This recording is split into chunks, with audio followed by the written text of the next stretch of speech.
Hola, Señora Warfield here in mi casa con Señor Elefante and Mono. I hope you guys are doing well. I'm super excited about this week's Spanish challenge, but before I tell you what it is, I wanted to share with you some traditions that people have in Guatemala to celebrate Easter because they're a little bit different than ours. To share that with you, I'm actually going to be reading from my special book about Guatemala, Guatemala ABCs. Hopefully you tuned in to Facebook Live last Thursday and joined in on the Spanish fun there. If not, you can join this Thursday. I'll be sharing more about Guatemalan culture from this book. But today, I want to read to you guys H. H is for Holy Week.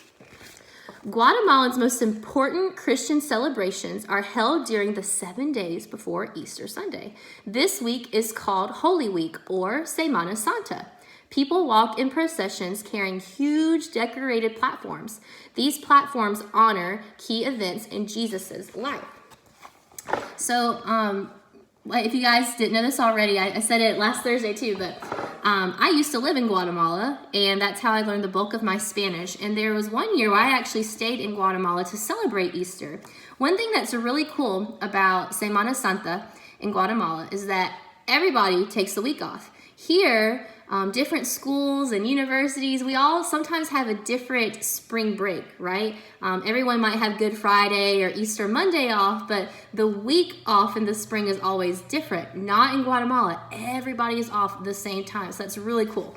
The other really cool thing is the parades or the processions. Where my husband and I lived in the city of Quetzaltenango. Can you guys say that? Quetzaltenango. Or you can say Shayla for short. Where we live, these parades happen right in front of our apartment. So it was kind of hard to sleep at night because they had lots of parades. But anyway, they're really cool. And then like the book said, there's a lot of floats that commemorate things that happened in Jesus's life to celebrate that he died, but that he also rose again. One interesting thing that my husband and I realized when we were living there, most of these processions happen on Good Friday, and sometimes the floats were really sad. This one, for example, is reminding us that Jesus carried his cross and that he suffered for us, and it's important for us to know that and remember that and to think about all that Jesus went through for us.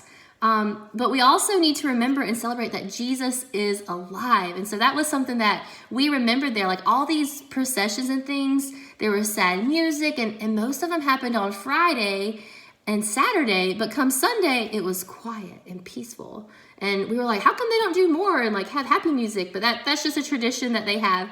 But we know that Jesus is alive, and we can celebrate that all year long, but definitely during Easter as well.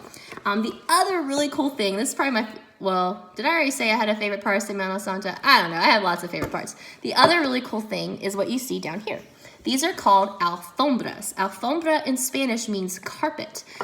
Before the processions take place, the roads are closed off, and people come to decorate the road for where the people are going to walk during the parade. And they use things like pine needles, flower petals, dyed sawdust to create these elaborate designs. It's amazing the work that goes into these. The sad part to me is that they spend all that time and then people just walk on it. But that's just what they do. Can you guys think of maybe where this tradition comes from? Think about the Easter story in the Bible. When Jesus walks into Jerusalem, what do the people do? Yeah, they lay down palm leaves for Jesus to walk on, and they say, Hosanna. So that's where this tradition originates from. So that brings me to my Spanish challenge of the week. I challenge you and your family, it'll be a fun family activity, to create an alfombra. You can do this multiple ways, okay? The best way, if you have chalk, is probably to do it outside because you're going to get a more accurate view of what it would be like to create a real alfombra on the streets of Guatemala, okay? So use chalk, draw a design. A lot of times the designs are related to Christianity, so there's going to be a cross or maybe the fish symbol, and then gather some things from your yard that you could use to decorate. So Once again, if you don't have chalk, it's okay. Get a big piece of paper and you can do the same thing, all right? So I do have chalk at my house and I created one. My neighbors probably thought I was crazy because I don't have my kids right here with me. So they're like, why is she out here playing with chalk by herself? But that's okay. So here's mine. I drew a cross and then I wrote the words alive.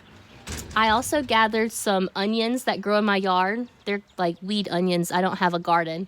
I also gathered some weed flowers, some sticks and leaves, and I just decorated the outside of it for my picture.